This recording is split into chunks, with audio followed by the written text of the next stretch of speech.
আর এই সকল উত্তম ব্যক্তিদের অন্যতম যাদের কথা কোরআনে বিশেষভাবে বলা হয়েছে, আমি পূর্বেও বলেছি, হযরত আসিয়া আলাইহিসসালাম, হযরত খাদিজা রাদিয়াল্লাহু তাআলা আনহা এবং পরম দয়ালু আল্লাহ তাআলার সমস্ত মুমিন বান্দারা।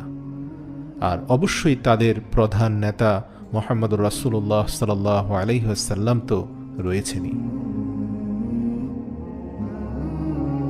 এবার আসুন, জান্নাতে দ্বিতীয় শ্রেণীর ঘরগুলো কেমন হবে, তাদের জন্য বিশেষ কী সুযোগ সুবিধা থাকবে।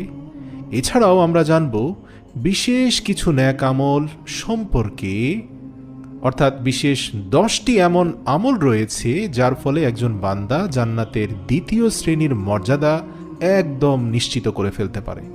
মানে এই 10টা আমল করলেই দ্বিতীয় শ্রেণীর মর্যাদায় উত্তীর্ণ হওয়া যাবে, এটা আল্লাহর রাসূলের গ্যারান্টি। যার মধ্যে প্রথম 5টি আমল ইবাদত সংক্রান্ত। আল্লাহর রাসূল সাল্লাল্লাহু আলাইহি ওয়াসাল্লাম বলেন, 1 নম্বর হচ্ছে, যে ব্যক্তি দুনিয়াতে কোনো মসজিদ নির্মাণ করবে, আল্লাহ তার জন্য জান্নাতে একটা বাড়ি নির্মাণ করবেন।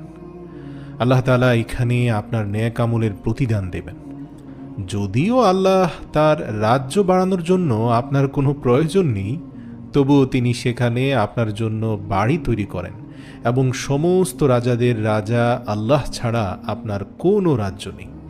আল্লাহর রাসূল সাল্লাল্লাহু আলাইহি ওয়াসাল্লাম আরও বলেন, যদি কেউ সম্পূর্ণ মসজিদ তৈরি করতে নাও পারে, তাহলে যদি একটি মসজিদ নির্মাণ করার সময় একটি ইটও দান করে, তবুও আল্লাহ তাআলা